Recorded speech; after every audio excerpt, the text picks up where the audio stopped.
Una nueva crisis está sacudiendo Italia. Hoy a la mañana el jefe de gobierno Giuseppe Conte entregó sus dimisiones al presidente de la República, Sergio Mattarella. Ahora se configura con mucha probabilidad un nuevo encargo a jefe de gobierno, un tercer gobierno Conte.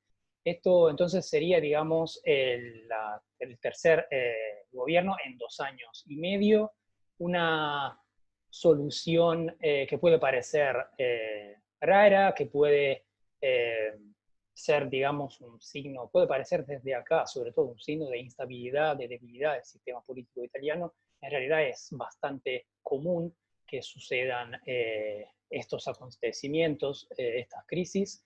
Para tratar de entender las causas y para entrar un poquito más adentro del sistema político italiano, estamos en comunicación con Federico Larsen, docente, periodista y especialista en política internacional y muy adentro también de la política, del conocimiento de la política italiana. Hola, Federico, ¿cómo estás? Hola, ¿qué tal? Muchísimas gracias a los compañeros y compañeras de Barricada Un, por esta comunicación. un placer tenerte acá. Nada, simplemente ir directo a cuáles son las causas de esta crisis, por qué se ha dado esta crisis hoy, sobre todo en relación a el voto de confianza que ganó Conte hace unos días, entonces parecía que quizá podía, digamos, superar este momento. Y nada, siempre con una mirada también a la estructura del sistema político, al funcionamiento de la política italiana. A ver, en líneas generales lo que me parece es que hay una serie de conflictos desde el punto de vista político, desde el punto de vista sobre todo de sectores económicos que componen justamente la industria y la economía italiana, que utilizan una estructura, que es la estructura política de una democracia parlamentaria como es la italiana, para resolver sus controversias, ¿no? sus principales focos, ¿no?, de conflicto. ¿A qué me refiero? Conte, el actual primer ministro, es un primer ministro que llevó adelante una serie de reformas y tiene en sus manos la posibilidad de llevar adelante una serie de reformas que en algunos casos parecen ser contrarias a los intereses de determinados sectores muy poderosos en Italia, sobre todo lo que en Italia se llama la Confindustria, ¿no? Lo que es la Unión Industrial italiana, entre ellas, por ejemplo, la ampliación del congelamiento de lo que son los despidos, ¿no?, que está previsto hasta el 31 de marzo, que ninguna industria pueda despedir a nadie. Bueno, existe la posibilidad de que eso se extienda hasta julio, hay sectores del gobierno que piden eso, y obviamente los sectores industriales se oponen muy ferozmente, ¿no?, a eso. Además, la mayoría de los núcleos de poder de los sectores industriales italianos quedaron prácticamente afuera de la gestión de lo que se llama el Recovery Fund, que es un fondo que instituyó la Unión Europea, que justamente el gobierno Conte logró que se extendiera hasta 209.000 millones de euros que Italia va a recibir justamente para poder financiar el post-pandemia. Y sobre la gobernanza de esos fondos hay claramente una fuerte disputa, ¿no? Adentro de los mismos sectores, ¿no?, que componen el gobierno. Y esa es la otra parte de la problemática, porque un gobierno en Italia, desde siempre, desde que entró en vigencia la Constitución de 1948, tiene que ser un gobierno de coalición. Es decir, desde prácticamente 70 años, jamás un partido, solamente con su fuerza electoral, ha logrado obtener la mayoría parlamentaria necesaria para justamente elegir a un gobierno, al poder ejecutivo. Con lo cual, el actual gobierno es un gobierno de coalición entre el Partido Democrático, que es un partido socialdemócrata de centro-izquierda, el Movimiento Cinque Stelle, que es un movimiento de nuevo tipo, un partido que nació como antisistema, pero luego prácticamente generó alianzas con la extrema derecha, con la izquierda, con todo el mundo, con tal de llevarle la contra a la Unión Europea, y además otra serie de pequeños partidos, entre ellos Liberi Uguali, un partido más tirando a la izquierda, e Italia Viva,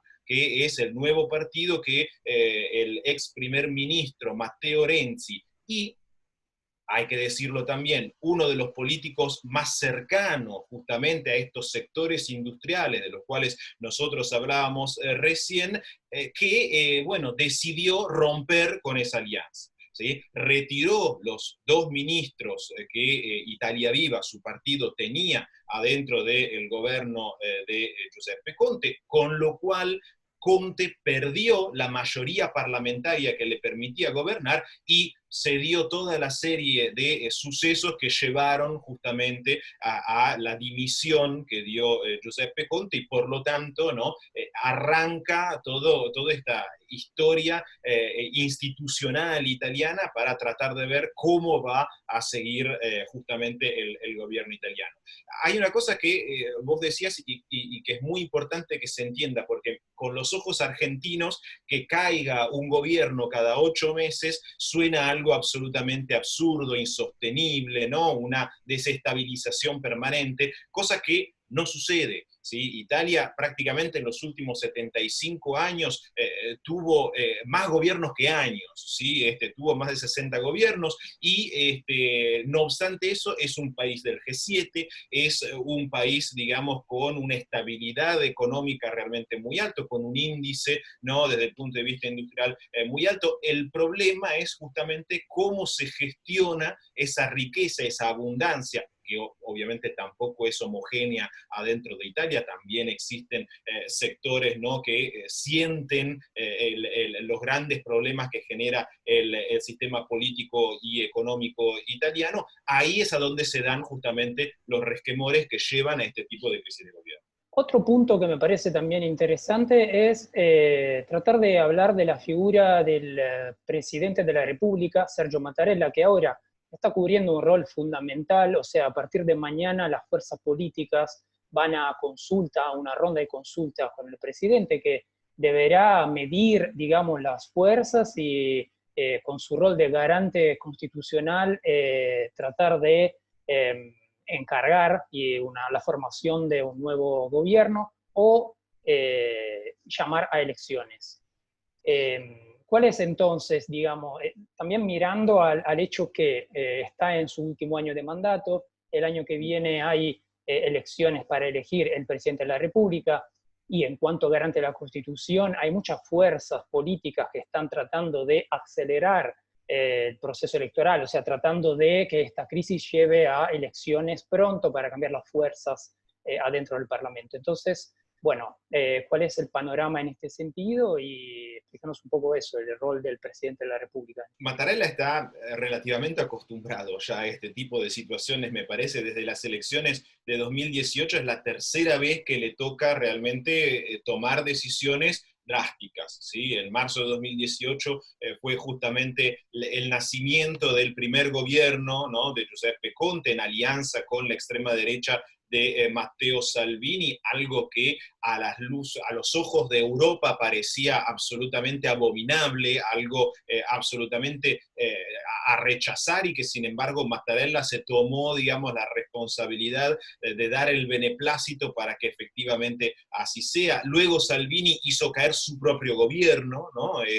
en 2019 y ahí también Mattarella tuvo nuevamente este rol super partes, que es el rol que le da justamente la Constitución italiana de sondear a ver quiénes adentro del Parlamento pueden llegar efectivamente a reunir las condiciones para formar un gobierno estable que respete, ¿no? Lo que es la dirección que el presidente de la República da a las instituciones de Italia y ahora le toca hacerlo por tercera vez. Todos los jefes políticos de todas las coaliciones y los partidos italianos se van a presentar a partir del miércoles ante Mattarella justamente para dar su visión, para dar su opinión, para decir nosotros vamos a aliarnos con nosotros vamos a sostener a esta otra propuesta y en función de eso es justamente el presidente de la República el que encarga, ¿no? a tal o cual jefe político de llevar adelante un nuevo ejecutivo. En una situación, como decís vos, muy, pero muy delicada. ¿Por qué? porque hoy por hoy la situación desde el punto de vista político en Italia ve a una extrema derecha en auge. Todos los sondeos prevén que Fratelli d'Italia y la Lega, que son los dos grandes partidos de la derecha, extrema derecha italiana, están sumando alrededor del 35-40% de intención de voto, que es una cantidad suficiente como para lograr sostener una mayoría parlamentaria y convertirse, por lo tanto, en gobierno con el apoyo de algún que otro partido local o de algún que otro partido conservador o liberal. Y por lo tanto, la responsabilidad de llamar a nuevas elecciones en caso de que durante esta semana nadie logre efectivamente la mayoría necesaria para formar gobierno, le daría carta blanca a sectores muy peligrosos, extremadamente peligrosos, para consolidarse, ¿no?, adentro de las instituciones. Teniendo en cuenta lo que decías vos, en febrero de 2022, por mandato constitucional, el Parlamento tiene que elegir al presidente de la República.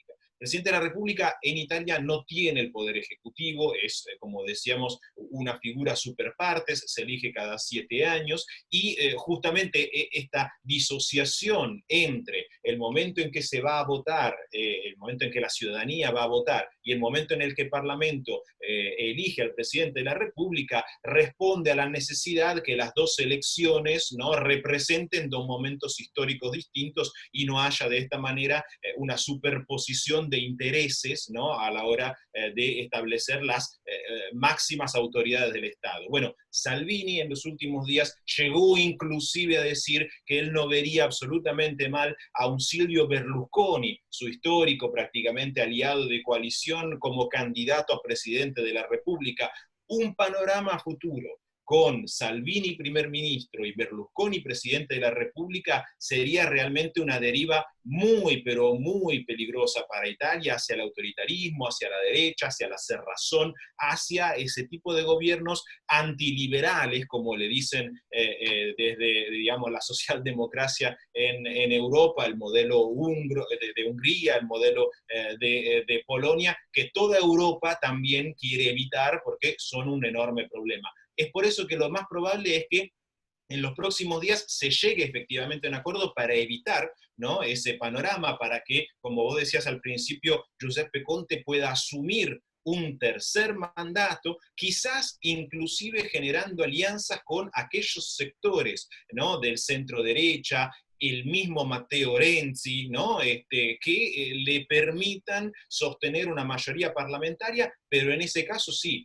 obligándolo a modificar buena parte de su programa político, haciendo concesiones a determinados sectores, como pueden ser, por ejemplo, los sectores industriales concentrados, como pueden ser aquellas figuras de la política que quieren, por ejemplo, reducir los derechos laborales en función de la recuperación económica para el post-pandemia. Esa es, me parece, el centro de la discusión que se está dando en este momento en Italia y que vamos a tener que seguir de acá a los próximos meses.